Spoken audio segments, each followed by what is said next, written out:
All right. Well, it is Tuesday night, so you know what that means. Welcome to another episode of Both Sides of the Conversation, where we have our Tuesday night hidden gems. Now, of course, you can catch us every Tuesday, Thursday, and Sunday, but tonight is Tuesday, so we're doing hidden gems. I am Mark Scott, one of the co-hosts, standing in for the Bishop John Henry, who is out in the community as always, serving the people. But I am not alone.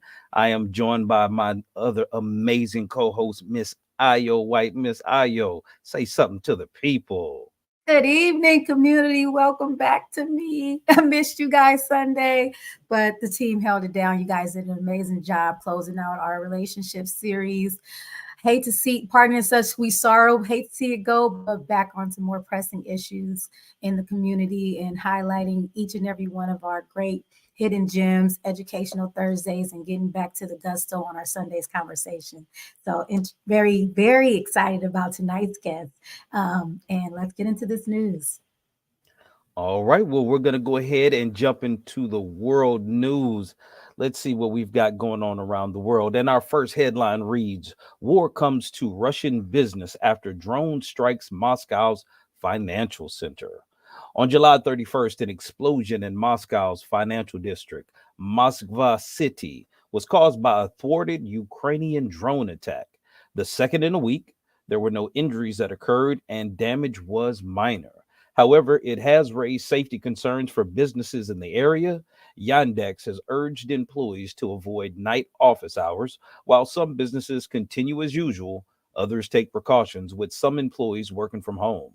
The attack has left some in the business community worried, emphasizing the need for heightened security measures. Also in the news, death sentence or life in prison. Jury to deliberate in Pittsburgh synagogue shooting trial. The trial jury begins deliberations to decide whether to sentence defendant Robert Bowers to death or life in prison for the Pittsburgh synagogue shooting, where he murdered 11 worshipers and injured others in 2018.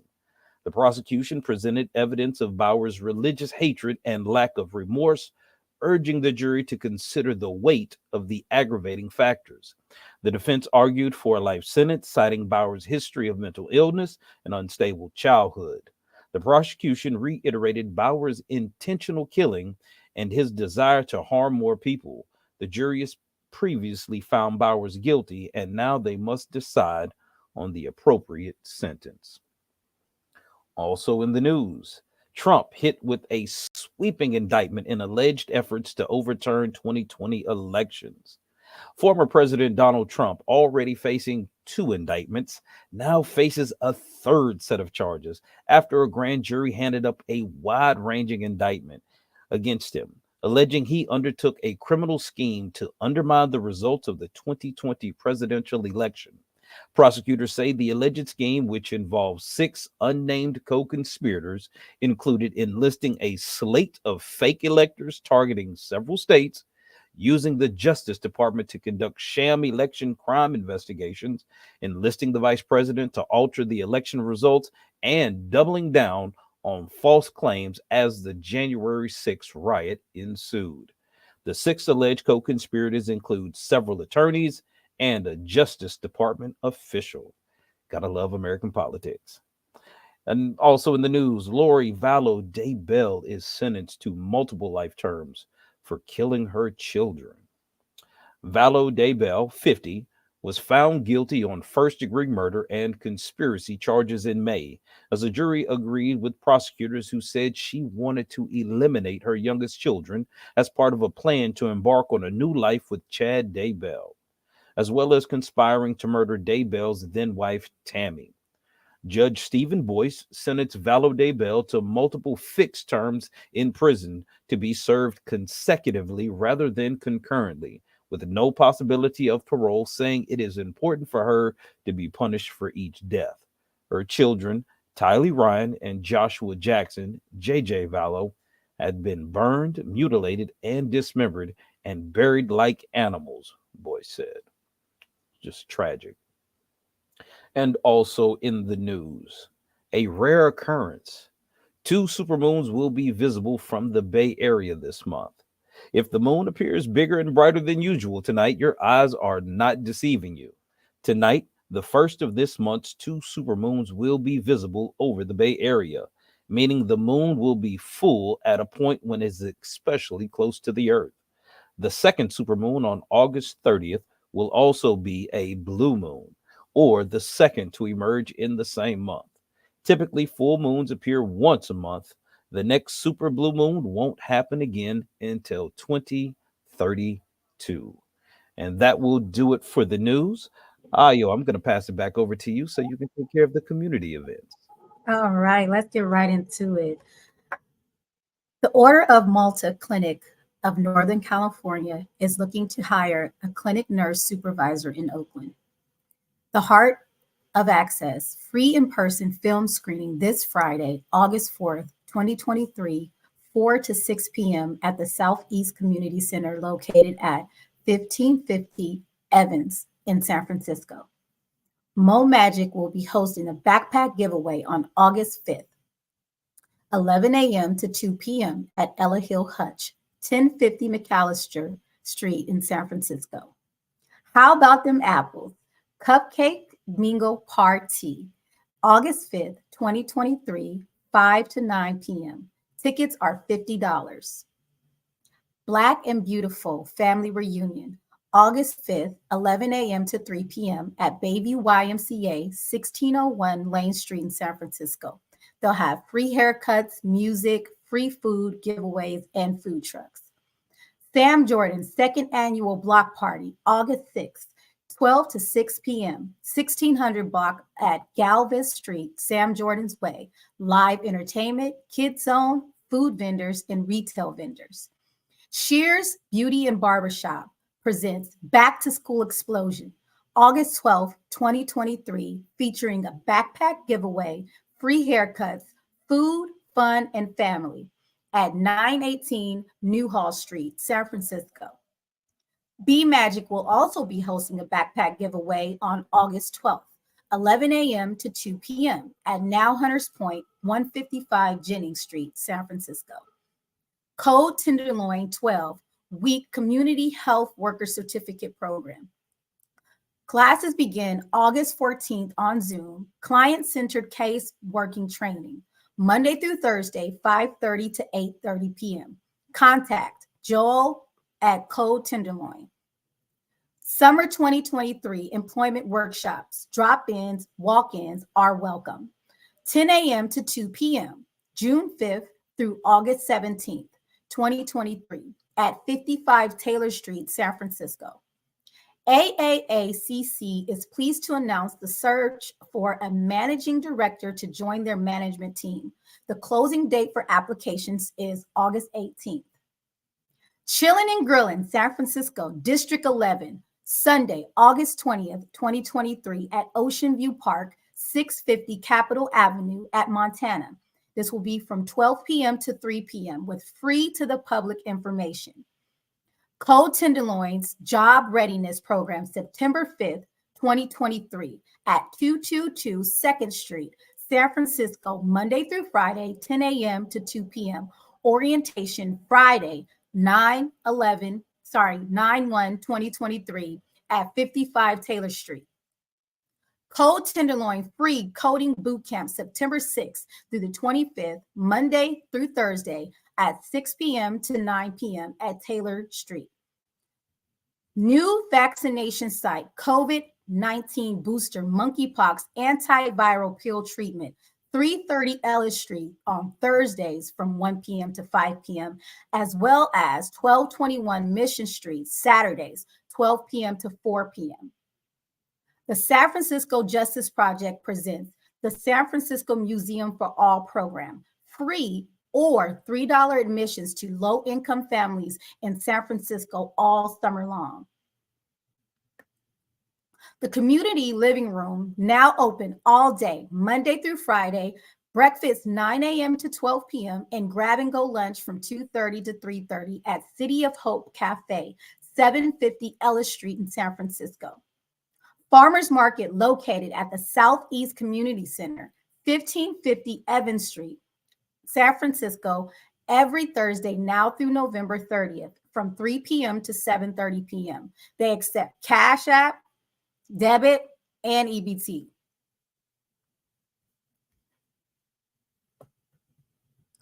OMI Cultural Participation Project, a day at the races, Saturday, August 26, 11:30 a.m. to 3 p.m. at Golden Gate Fields Racetrack Turf Club, 1100 East Shore Highway, Berkeley, California, 94710. Excuse me. Entry fee is $100. OMI Cultural Participation Project, The Lion King, Friday, December 8th, 2024, 7:30 p.m. at the Orpheum Theater, 1192 Market Street, San Francisco. OMI Participation Project, The Wiz, Saturday, January 27th, 2024, at 7:30 p.m. at the Golden Gate Theater, 1 Taylor, San Francisco. San Francisco Human Rights Commission has regular bi-monthly commission meetings on the second and fourth Thursday of each month at 5 p.m. in the city of San Francisco, City Hall Room 416. You can also attend via Zoom. Would you like to promote your business or nonprofit or community impact? Sign up today for our Hidden Gem Show. Share your expertise for our Educational Thursday or be a panelist on our Sunday conversation. Keep up with both sides of the conversation's latest shows and community outreach events. Follow us on all social media platforms. You can also subscribe to our newsletter at bsotc.org. Both sides of the conversation welcomes individuals who are interested in giving back to their community to join us as volunteers. We value the positive impact volunteers can make and invite you to be a part of our mission to uplift, support our community. Both sides of the conversation kindly request your invaluable support for our podcast and community engagement endeavors. We cordially invite you to explore any of our donation links, as your generous contributions will greatly aid us in enhancing our programming. We would like to take this time to acknowledge the Dream Keeper Initiative and its support for both sides of the conversation's programming. The Dream Keeper Initiative amplifies the voices and invests in San Francisco's diverse Black communities to reform public safety and address structural inequities in San Francisco. This Thursday's guest will be Maurice Hightower.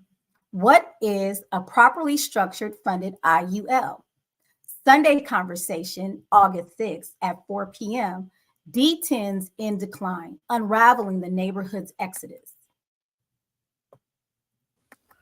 All right. That sounded like that was a mouthful, Io. Well, that's just shows you our level of commitment, community. I hope you understand we are dedicated to getting all of the information that we have out to you, because we know how important it is for people to know where the resources and events are. But with no further ado, we want to get ready to bring our guest up, and I want to make sure that I get the opportunity to give a proper introduction to our guest. So our guest is going to be Mr. Khari Brown. He's an entrepreneur and IT engineer. Now, he's highly skilled IT engineer with a passion for technology and problem solving, with a wealth of experience in the IT industry. Khari excels in designing and implementing innovative solutions for various challenges. His expertise spans across network administration and cybersecurity. As an IT engineer, he continues to explore new avenues in the digital landscape, staying at the forefront of technological advancements. With an unwavering dedication to his craft, Mr. Khari Brown continues to make a mark in the ever-evolving world of IT. So with no further ado, please, let's bring up Mr. Khari Brown. Brother Khari, welcome to both sides of the conversations. Hidden Gem, how are you doing, sir?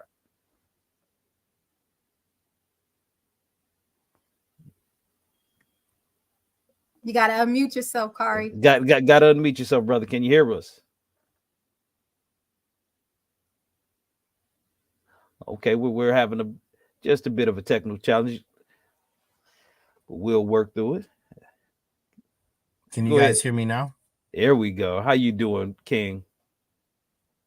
I'm doing well. I was saying I'm glad to be here, and I thank you guys for having me. It's good to be in this this realm right now with all these beautiful people.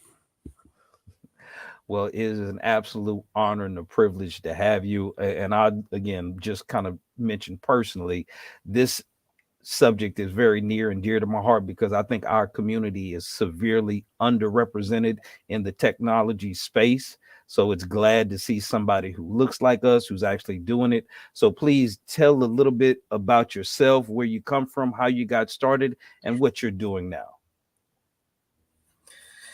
Yeah, so I'm, born and raised in the city of San Francisco pretty much my whole life. So I've been out here. I've seen all the changes, and I used to really my roots kind of stem from the South a little bit. So I was my dad was from Baton Rouge, Louisiana, but I had grandparents in New Orleans. So I grew up in the South a little bit. My mom's family is from Houston, but my mom kind of always lived here in San Francisco, and my dad lived in Louisiana. So I would kind of go back and forth. And then my dad passed away when I was younger, around 9 years old. So after then, I started being out here full time in San Francisco, born out here, and then kind of stayed out here after that with my mom. And then when it comes to technology and the whole tech space, I've always been fascinated with computers and with technology. So I wanted to be a mechanical engineer when I was really younger, in the second grade, and I love to build things and kind of take things apart and see how they work and tinker with stuff and see electrical wiring and all that stuff really gets my gears kind of turning. So I kind of took that same passion for technology throughout my years. As I got older, I was in school for business, kind of studying business, ironically. And then after a couple years, I kind of took a break from school, and I started um, kind of going. I always knew I wanted to work in tech and have my own tech company, but I just didn't know how. But me, I'm a man of faith, so I work in that realm, and I'm like, look, God, I don't know how you're gonna do it, but I know it's gonna get done. So I just kind of stuck with that, and it's kind of worked well for me ever since. So around the year 2018 to 2019. Just a little background, I was working in customer service after I graduated high school, for United Airlines. So this was about 2015 to 2019. I was doing customer service, working at the airport, working with I was working with the people, and I was in the field, real hands on. I don't You guys can um, kind of imagine how it could be at the airport, dealing with people. People's flights get canceled, and they start getting antsy. So it really helped me kind of hone in on my emotional intelligence skills, and really working with people and kind of figuring out the best ways to kind of solve their problems. So for me, that kind of worked with the IT tech support role, that I stepped into after that. So around 2019, I got into a program called Year Up, which is a career development program. They're based in the city. They're a nationwide program, but London Breed kind of helped curate it in the Bay Area.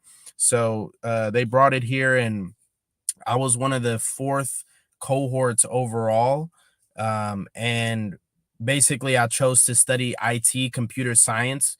And after I was in that program for about 11 months. This was in the year 2019. So the first 6 months was basically learning business communication skills and learning how to be in a corporate environment, and they were helping me out with my resume and helping me kind of build those skills. And then I was also taking computer science courses, so learning about IT troubleshooting and how to build a computer from scratch, and learning kind of the ins and outs of how those things kind of work in a corporate environment. So it's very hands on, which I like because I'm a very hands on kind of guy. So I was doing that for 6 months, and then the other 6 months was spent doing an actual internship. I was interning at a company called Roden and Fields, which is a skincare company. But they, I was doing IT tech support there. So I was getting my skincare on during that time, but I was also honing in on my IT skills. So they really gave me that hands-on kind of experience that helped me get my foot in the door. So I graduated from Europe around 2019. That same year I started, right after graduation, I started working full time, doing IT tech support for Uber Technologies at their headquarters. I know a lot of you guys probably use Uber. So I was at their home office supporting their employees. So that really looked good on my resume at the time, and I was really getting that hands-on experience in one of the top tech companies in the world at the time. So I was really blessed in that way. After that, as you guys know, the pandemic kind of happened. I was working from home for maybe about, I want to say, 5 to 6 months, really learning how to support people remotely over Zoom, and kind of, we were all going through the pandemic, kind of trying to figure out how that works. And then to be honest, the pandemic kind of really affected Uber as a company. They had to buy Postmates to kind of stay afloat. So that's how Uber Eats kind of came about. If you guys don't know, they made that merger, and that's kind of how they stayed in the game. But yeah, they got hit hard. So there was a lot of layoffs, and my manager was very transparent with me at the time, and he was like, "Well, hey, if you get another opportunity that comes about, don't hesitate to take it." So I was like, "All right, I'm gonna take your word for it." And I got reached out to by a recruiter from a data company, a big data company called Splunk. A lot of companies use them to kind of, they basically work with data basically. So a lot of times, if you ever notice how you search up something on the web, or you are surfing your email or something, you might be online shopping, and you might look at some shoes on Nike.com or something, for example, and you might not purchase them, but you might leave that tab open, and then one day later you see an advertisement for them same shoes, and they're on sale. So that's these data companies that are looking at your online traffic, and they're figuring out ways how to market things to you. So a lot of companies will use this resource to sell stuff to you. Companies like Nike, Macy's, like all of them. So I was working for Splunk, which is a major data company that a lot of companies use their data technology to help kind of hone in on how to market things to you. So I was there for about a year. They're one of the top 5 tech companies to work at in the Bay Area. Um, so I really got that hands-on experience again. Kind of fast forward 2021 through 2022. I left Splunk because of some budgeting issues, and started working for an Irish tech company that was based out of London. And I was an IT engineer there, working in the finance world at that point. So it was completely different from data. So I was working in finance, helping a bunch of bankers and things. I was working at a hedge fund company. They brokered deals between large companies like Apple and Samsung, Macy's, when they were doing mergers and acquiring different companies. These hedge fund companies would broker that deal, and they would get a certain percentage off of that deal. So I was doing IT tech support for them for about a year, and then after that, I was working at the Pac-12, which is a sports broadcasting network. Um, and I was kind of in doing still IT engineering, so working, troubleshooting, working with their employees, but still doing back end stuff like working on servers. Kind of, when you are a large organization and you have new employees, you got to create accounts for them and create emails and things like that. So I was doing a lot of that stuff on the back end. So after the Pac-12, now I'm currently working as an IT engineer for a company called Nibby Construction Brothers. So they do a lot of they actually built up a lot of the apartments and affordable housing in the Bayview area and throughout San Francisco. So I'm still working corporate for them.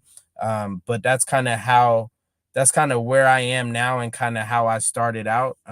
I didn't go the conventional route. I don't have a college degree, but I was blessed enough to use the resources that were kind of available to me to kind of helped me hone in on things that I was passionate about at the time, and they were able to bring me where I am now. And then I started up my own IT company, Vita Nova Technologies. So basically, as my brother Mark said so beautifully, you know, we are underrepresented in the tech space, Black and brown people. So if you guys really want to know the statistics, Black and Latin American and Pacific Islanders only represent 4% of the overall tech infrastructure of the workforce. So that's a very small number. So you can imagine when I step into these large companies and when I'm in these conference rooms and I'm talking to the chief operations officer and the CEOs and everything, it ain't too many people that look like me that is doing what I'm doing. So I noticed that really early on, and I'm like, hey, well, I want to change that. I want to change the narrative about that. So that was the main kind of fuel and the main gasoline that ignited the fire with Vita Nova Technology. So our main goal is to empower more Black and brown people to work in the tech space. And I want to do things like have training programs that teach people computer science skills, like how to troubleshoot things and kind of basic stuff like that Europe helped me kind of hone in on my skills with, so that people that come from the same background as me and that look like me can take those skills to the next level. So I'm trying to change that 4% to over 50%. And I want the entire workforce for my company to be mainly Black and brown people, at least 90% of it. So right now I got 3 contractors. They're Latin American, African American. So I'm really trying to keep that thing going, and that's what motivates me to kind of have the vision behind Vita Nova Technologies and kind of what we do in the community. I want to teach kids like computer science skills if they're interested in that, teach them how to code and things like that. So yeah, that's kind of how I got to where I am now, and currently what I am doing. Amazing. Okay, can I just clap it up for you right now? Like, that is so amazing. I appreciate your passion, your focus, and your drive. Sincerely. You are definitely a walking, talking testimony of utilizing the resources within our community. Like, this right here is what both sides of the conversation is about.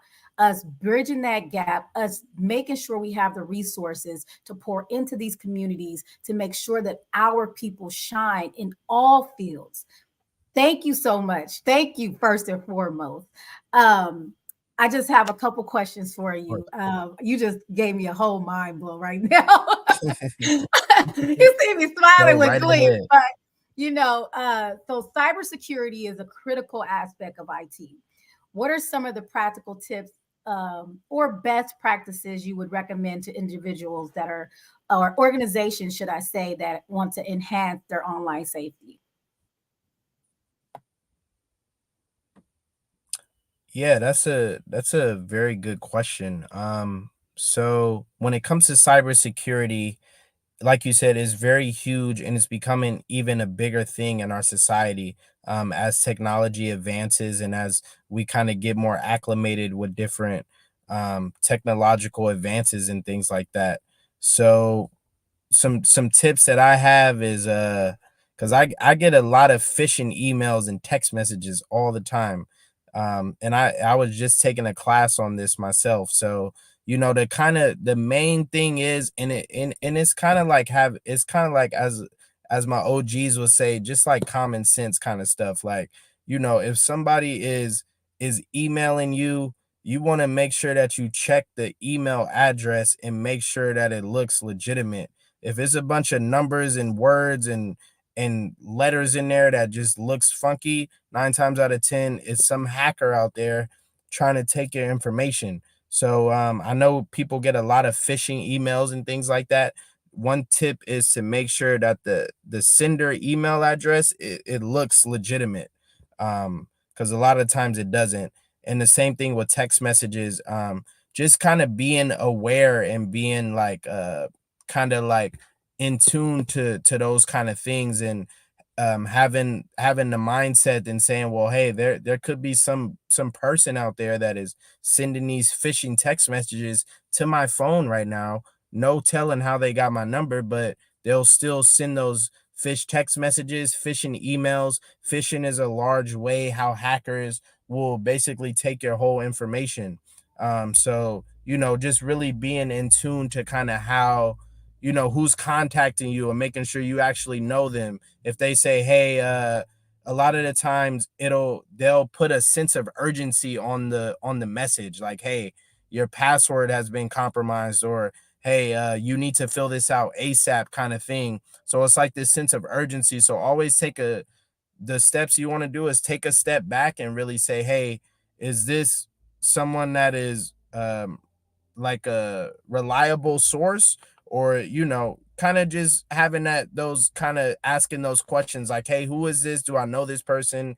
Especially if they're asking for information pertaining to you, it could be as simple as your email, your name, your phone number, different things like that. So a lot of these cybersecurity guys think they all, these hackers, they'll get you. But if you got that common sense and you take a step back and ask those questions, and be like, hey, is this really a real thing, then that's 9 times out of 10, that's how you will stop a hacker from kind of getting that, from making that next move.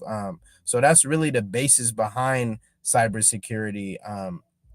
And obviously the whole space in general is emerging right now, so there are a lot of jobs pertaining specifically to cybersecurity. And there are a lot of programs out there that will teach you how to do cybersecurity for free. And then they will give you certificates. And then you can in turn put that on your resume and apply for different cybersecurity jobs. So, for example, like Google has a certificate right now.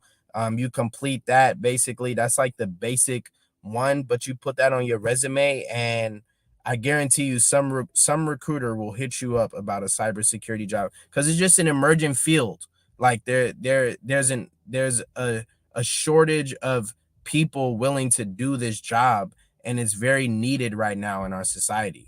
So they are teaching the game for free, literally, and some people will pay you to learn how to do that stuff so that you can have a job doing that.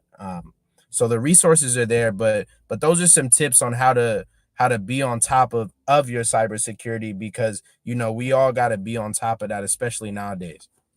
And I'm glad you brought that up, because I wanted to ask you, because you've had a unconventional road in your career. I mean, you've worked at FANG companies, you've worked at startups. It seems like, what advice would you give for those that are legitimately, like you said, looking to break into the IT industry? And you just mentioned some of the resources. Google has free programs. I know there's boot camps, but for somebody who has never been in the tech industry, never been in the space, and they may feel like they're maybe technologically challenged, are there still opportunities? And how would you advise people to really get aware of what is available?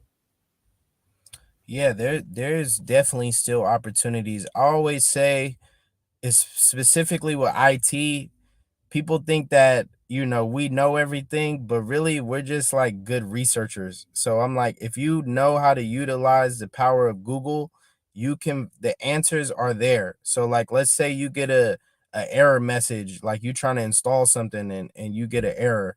You could literally type that error in Google, and depending on how you word it, because that's what it's all about too, wording your question a specific way.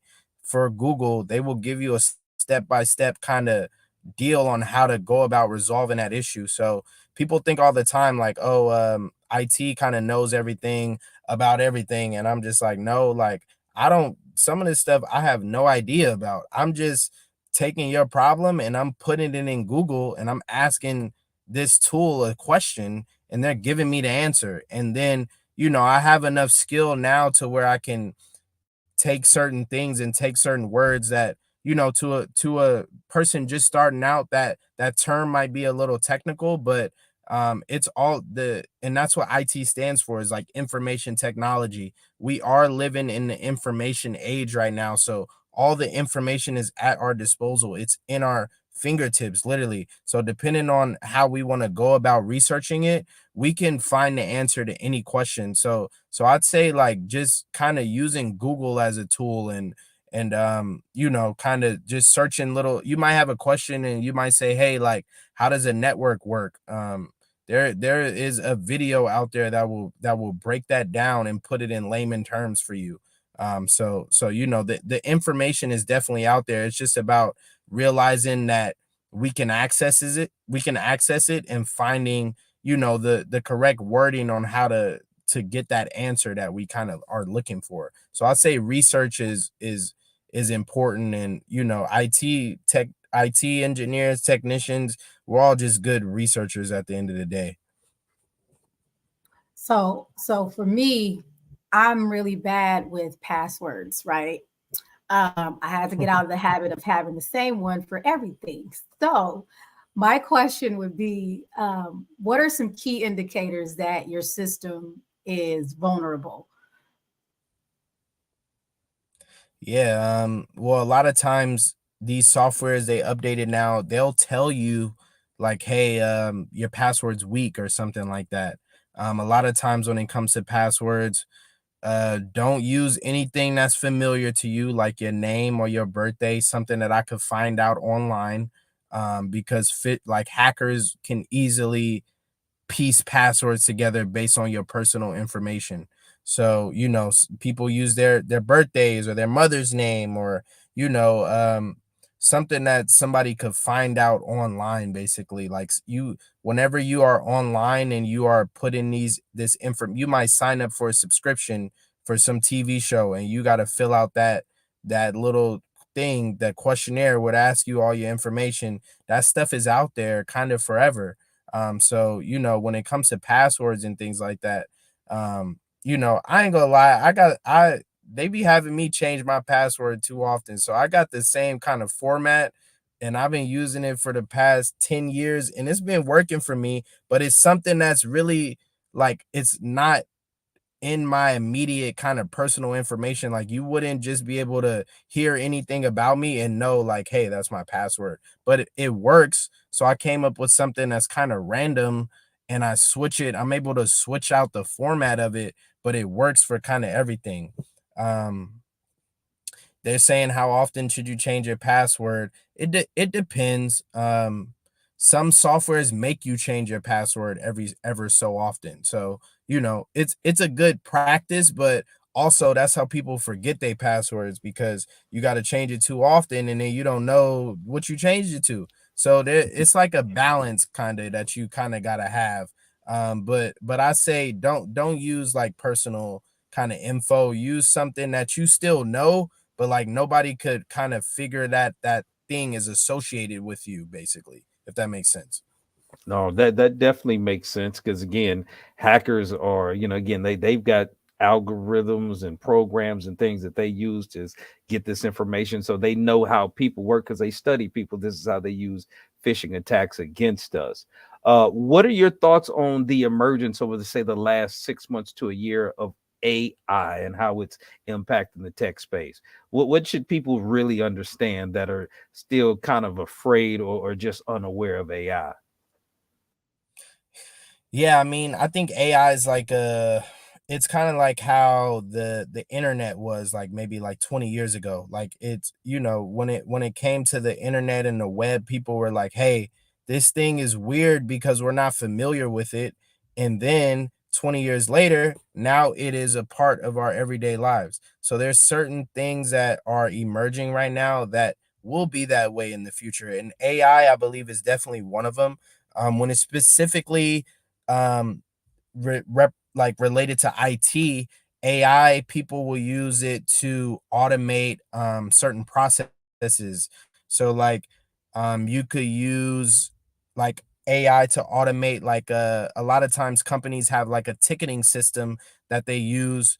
If someone has a technical issue, they'll write a ticket for it, and then that's how the IT technician will know like, hey, this is what's wrong with this person's machine, or this is what's wrong with this particular machine, or something like that. So they're using AI in chatting, like in a chat format, to be like, hey, just chat your issue to this bot and it will automatically generate a ticket so that we know what your technical issue is. Specifically when it comes to IT, I always say, you know, that one of the main reasons why I even jumped in this game is because the job security at the time was over 98%. So I knew that there was always a need for technical support. So no matter how advanced technology gets, until they design robots that can physically fix themselves, they will always need a human to come in there and fix that thing that someone built, basically. So, it's the same thing with AI. And a lot of the times when it comes to IT, companies use AI to like automate like onboarding, for example. Like you automatically can automate a new hire, or if someone leaves the company, it automatically like deprovisions them from all the systems and things that they once had access to. So it's little stuff like that. But like, it's honestly, when it comes to IT, AI makes my job easier. But if something breaks, like I'm gonna still have to troubleshoot it. I'm gonna still have to fix it. So that's why I said until the robots come in and they can do that, then there'll always be a need for that. And AI is affecting, that's specifically when it comes to IT, but like AI is affecting other industries more drastically, like the whole writer strike thing.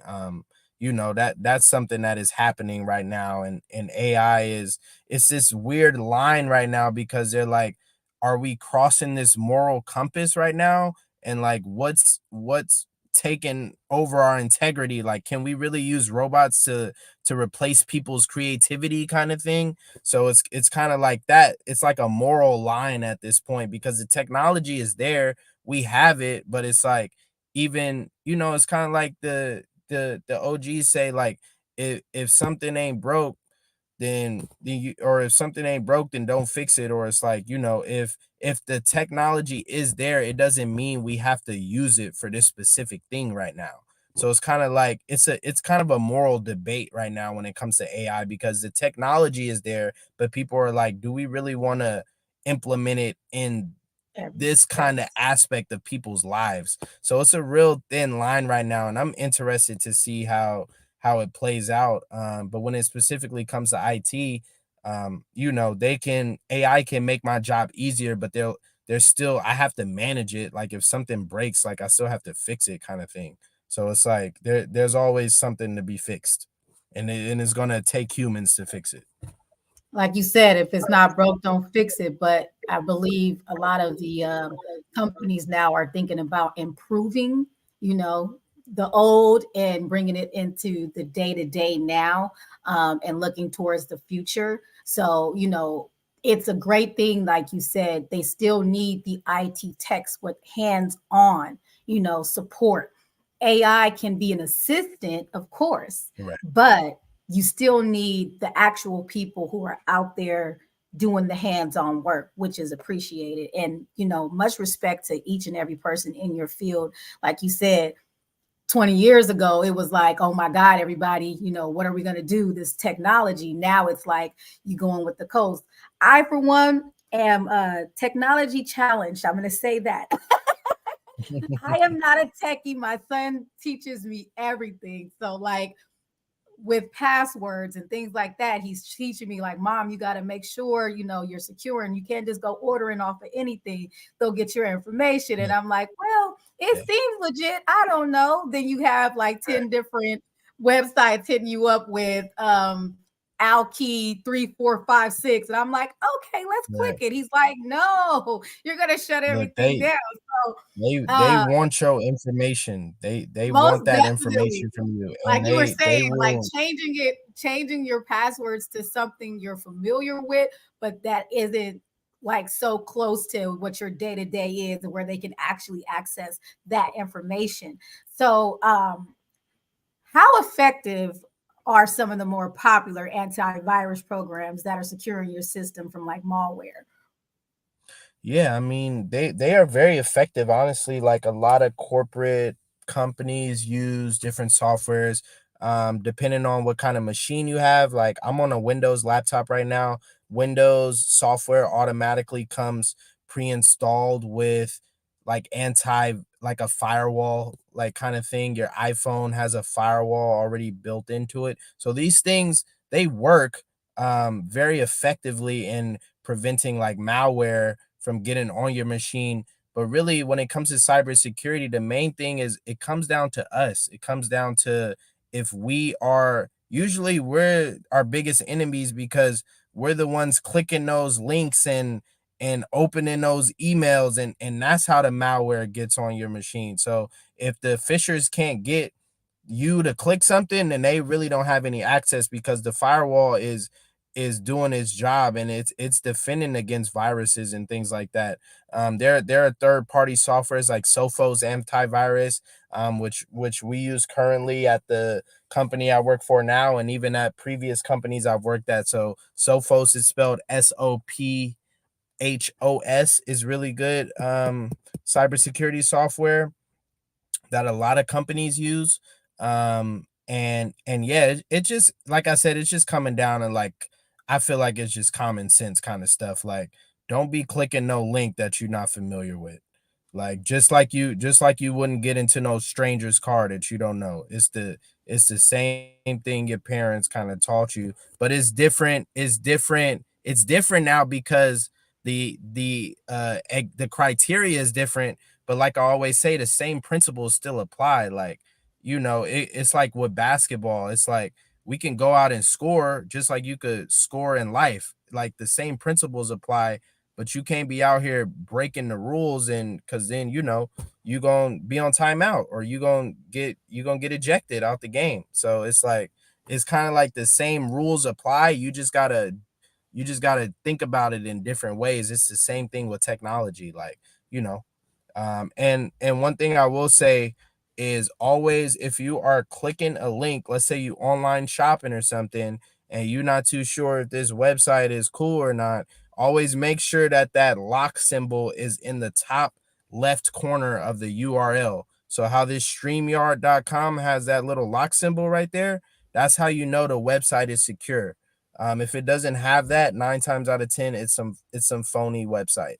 But I'll Google stuff. Like I'll be like, let's say I was using something the other day, like Zoom Info or something. It was some third party website that gives you information about different softwares, but it looked kind of sketchy. So I was like, let me Google. I will say, like, literally, I will type in Google, is quote unquote website legit? And they will tell you what it is. Basically, they will tell you, like, there's a hacker like score.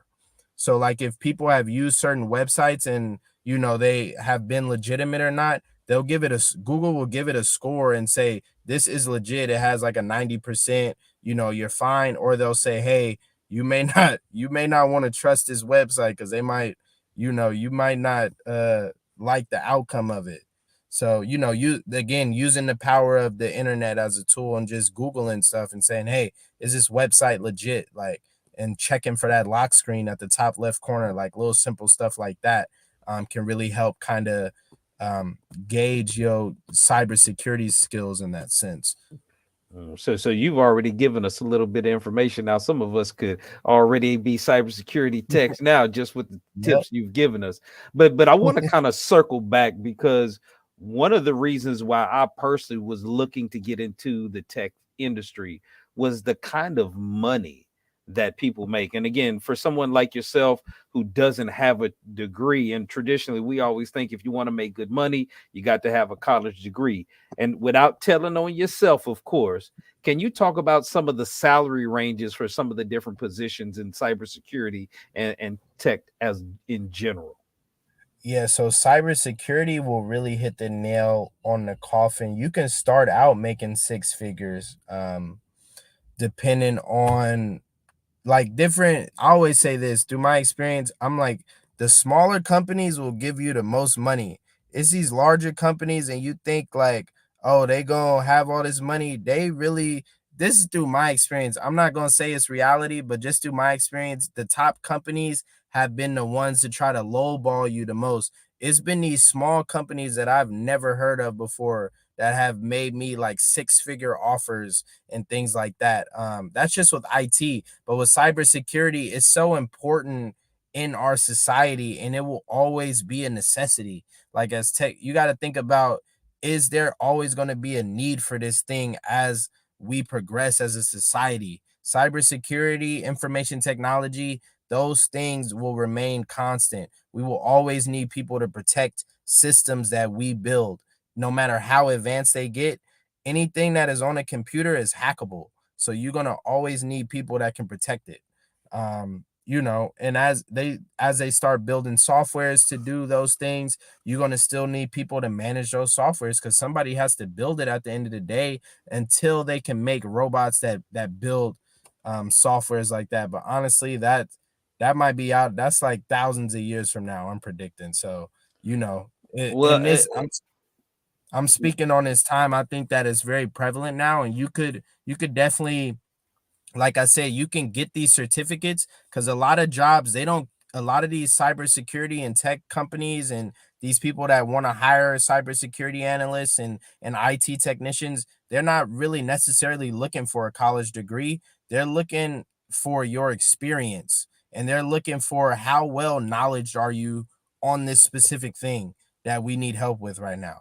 So you could get a couple certificates and take a class about something and really learn about it online, for example, and add that on your resume. And a lot of the times, these job sites like Indeed or ZipRecruiter, because I'm tapped in with a lot of tech recruiters too. I can't tell you how many emails I get from them about different job openings and things like that. So I have resources LinkedIn there be a as good well. place for somebody to check out? LinkedIn is good, Indeed, ZipRecruiter, but there's certain keywords that you want to put on your resume, and you can even Google like what's it called?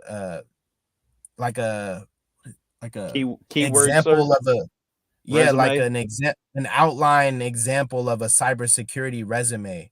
And like they will give you like a resume with all these keywords that these recruiters literally punch in LinkedIn, or they punch in Indeed, to see who has these skills. And that's how you're going to be at the top of the list. So it's not really about the college degree anymore. It's about how well versed are you in this subject, and how can you talk about it in a way that, can make you seem like you really know what you kind of are talking about.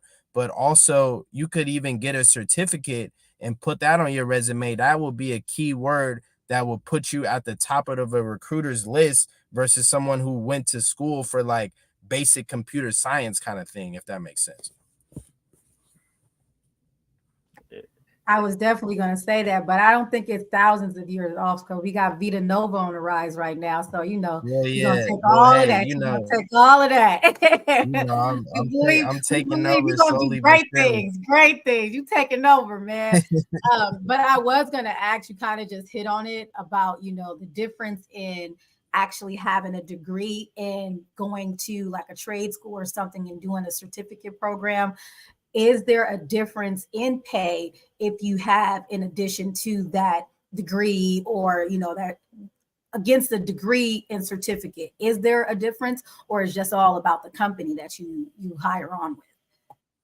See, it's a balance. I feel like these newer companies, they don't really care about degrees, to be honest. It's all about your mouthpiece and your resume. So can you put it on paper, and can you back it up, and can you talk about that? And if they want to interview you, can you talk about these things in a well-versed kind of way, that they are like, okay, this guy knows what he's talking about, and he'll be a good fit for our organization. And it comes down to being like personable too, like, being relatable. And a lot of times, the things that we have with us as people of color, and coming from certain backgrounds, we might see them as things that are holding us back. But really, if we voice these things, especially in this time right now, where the black voice is kind of at an all-time high, and is kind of an incentive to be a black person in whatever realm that you are. These companies, they want to hear that, and they do want to hear that story. The companies that are going towards the older model of, hey, you got to have a degree and you got to look a certain way, they're gonna be on the dinosaur age of these newer companies that are not moving like that at all. They care about, who you are, where you come from, and can you back up what you're talking about on paper, kind of thing. So I think that's what it comes down to. And that's how I was able to get in all the realms that I, was in. I was like, hey, I can talk about this thing, and I can also give you some things about me to make it a little more personable, and the more relatable you are to people. So it's kind of like these soft skills that are becoming way more important nowadays, and specifically with trying to get jobs in these fields, because these companies, they want to hear about that. They want to know who you are in that sense. They want to know what you bring to the table, deeper than just, oh, I have a degree in this. Because any hot shot can get a degree, but it's like, do you actually know what you're talking about, in a sense of like how it's going to work for our company? Because school is way different than the work kind of environment kind of thing. It's a different beast. So you got to be able to kind of have that lingo, in a sense where you could it's cool to have a degree, but you got to be able to talk about that in a language that these managers can understand. So I think that's what it comes down to. That's the sheep amongst the wolves theory, pretty much. Being a part of the 4%, um, how did your experience differ between domestic and international companies? Honestly, the international companies are way more chill. I will say that. They're like, because I worked for like a company that was based in Europe. And like, I don't, I always say, it's just my own personal preference, but like, Europe is obviously way different than the States. But I think it's just a little more political here with domestic companies. There's a little bit more of a status quo they kind of go by. Some of them, not all of them, and we're moving out of that, but that's still the basis when it comes to our country. Like, that's what it kind of is. They're moving off the status quo, or like, what were we doing like 50 years ago, versus like these international companies. They're like on the hot next best thing. They're always thinking of ways like, hey, how can we be on this new stuff, and what are the new ideas that the young people and people of color are talking about in these different spaces? Like, how can we incorporate that into our corporate environment? How can we incorporate that work-life balance? And the companies that honestly move like that, those are the ones that have the happiest employees. Those are the ones where their employees are like, I actually like working here, and I can actually come in here and not feel like, oh my God, I want to leave as soon as I step up in this mofo. So I would say the international companies are better at being more innovative in that way, but domestically we are gearing towards that, because it's kind of like we're forced to. I always say this idea of like, or they're forced to, because without the consumer, without the employee, the business is nothing. So if they don't have us, they don't have anything. And I think a lot of companies are starting to realize that. So that's why they're coming up with different ways on how they can make their workforce happier, and how can they align with their values, versus like, hey, you should just be lucky to be here kind of thing. Like, we're at an age where we're gearing off of that, which is exciting. It really is. And with that new movement, like I see certain like channels like Tech is the New Black, with Cyrus Harbin. You had Baxter Clueless. He's another black professional that's really kind of pushing a lot of people to go to boot camps and other things. And are you plugged into any of the other movements like Afro Tech and other like black people that are starting to unite within the tech space to really raise the level of awareness? Oh yeah, I'm definitely tapped in with Afrotech and all of those. I try to follow those different spaces, because I try to stay up on game in that way, because I always say, like, the more we stick together, the stronger we become. So if I find other people that are doing similar things as me, I could tap in with them, and then we could start collaborating, and then that just makes us stronger as a people. So I always try to stay tapped in with those avenues, for sure. That is amazing, and I'm glad to hear that. Now, specifically for Vita Nova, the services that you offer, if people are looking to find you, connect with you, what exactly could they look to get from you? Yeah, so we offer like a wide range of stuff from like kind of typical home office setup to because a lot of people, they work from home now or they're remote.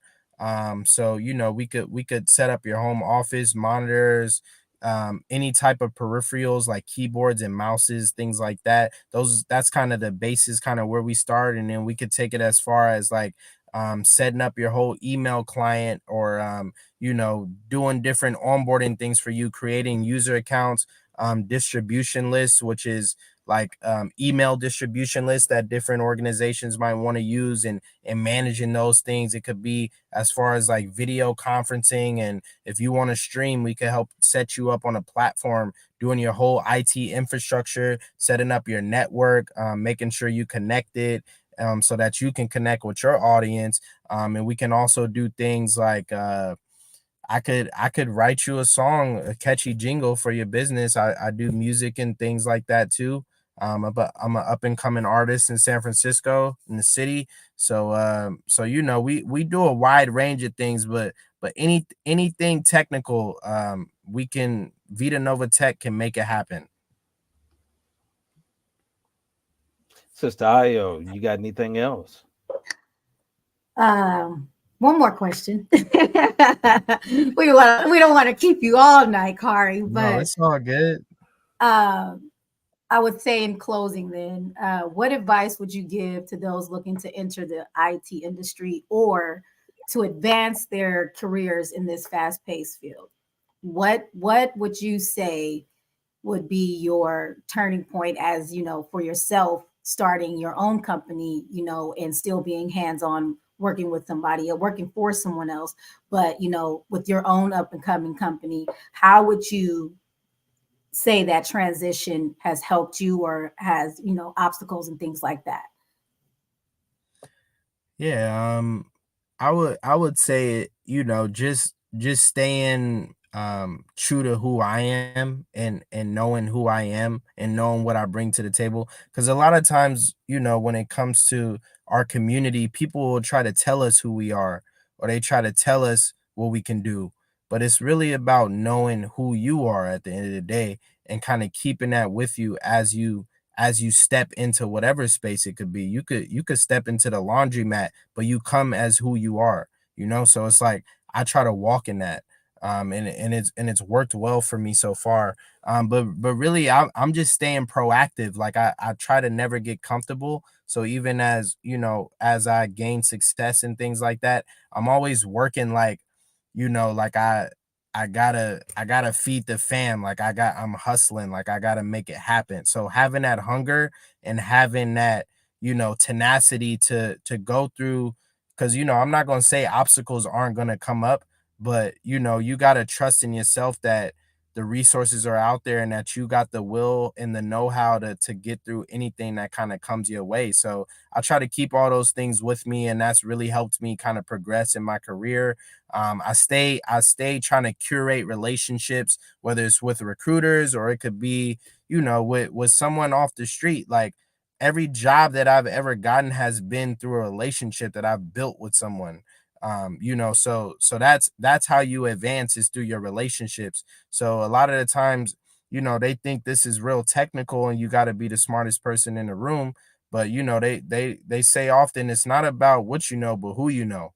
So I would say building those relationships is important, and making sure you follow up with people, and even if you meet a recruiter or something, a lot of the times people won't even follow up with them, but you could be that one person that sends them a follow-up email and saying, "Hey, this is who I am and what I do, and I may not have all the kind of skills, but I'm passionate about this thing." And that 9 times, out of 10, that might get you in the door versus somebody else that got a degree and that has all the technical skills, but they want you because they see something different in you. So that would be my advice for people that's trying to kind of step into that.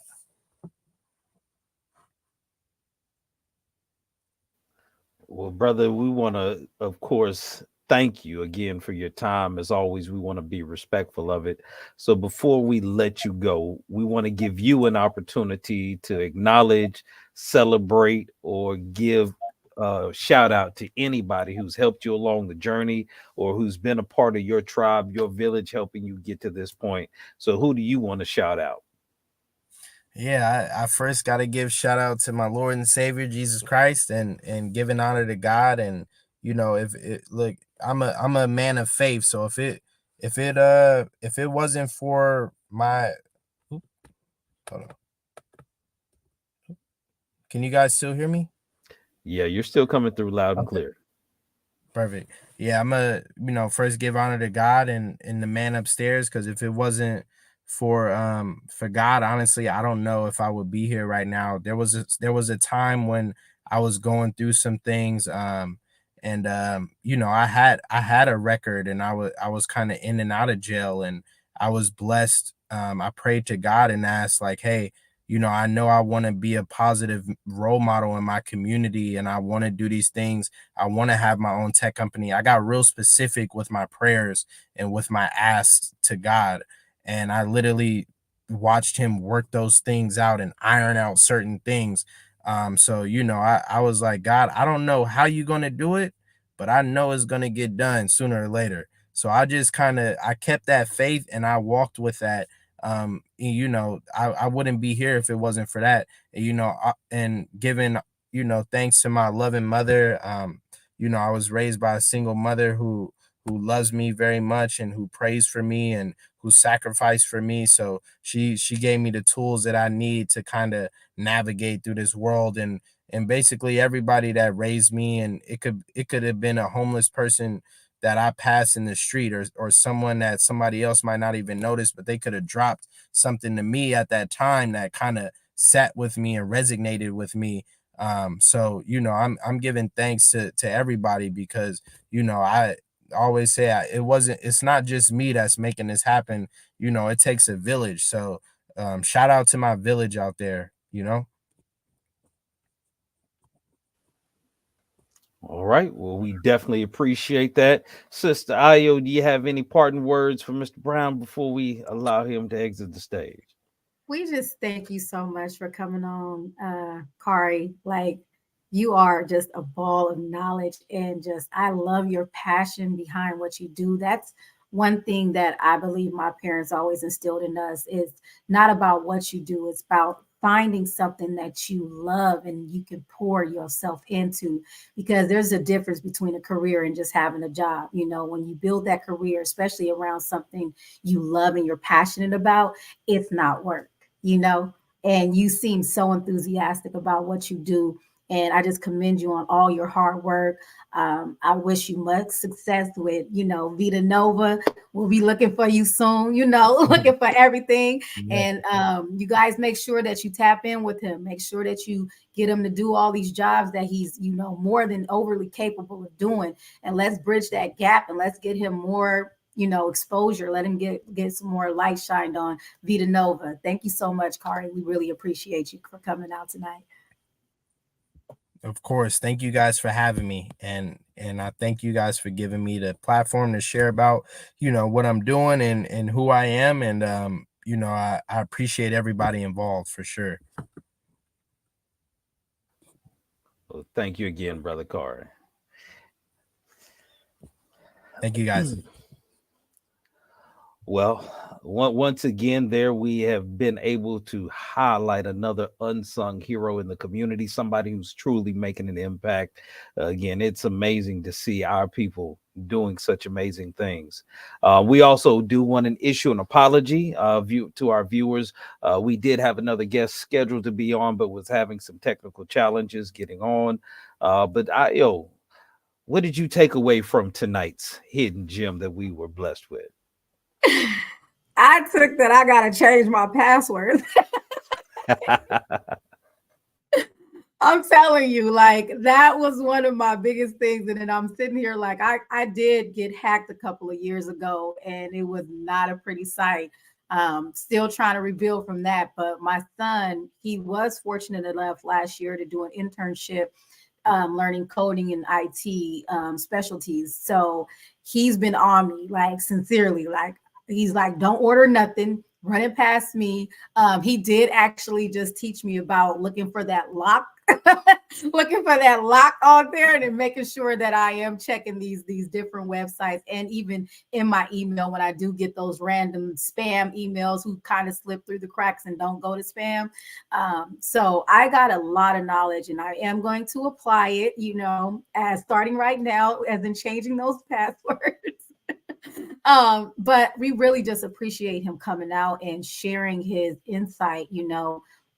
It is unfortunate that we don't have more than 4% of people of Black and Brown heritage. And it is an alarming number, actually, that is so low, because we have so many prospects in our communities who are so tech savvy, but they lack the resources, So if we are able to bridge that gap and getting the resources to the communities and able to, show our babies and show our children that it's okay. Today's day, it's cool to be a nerd, right?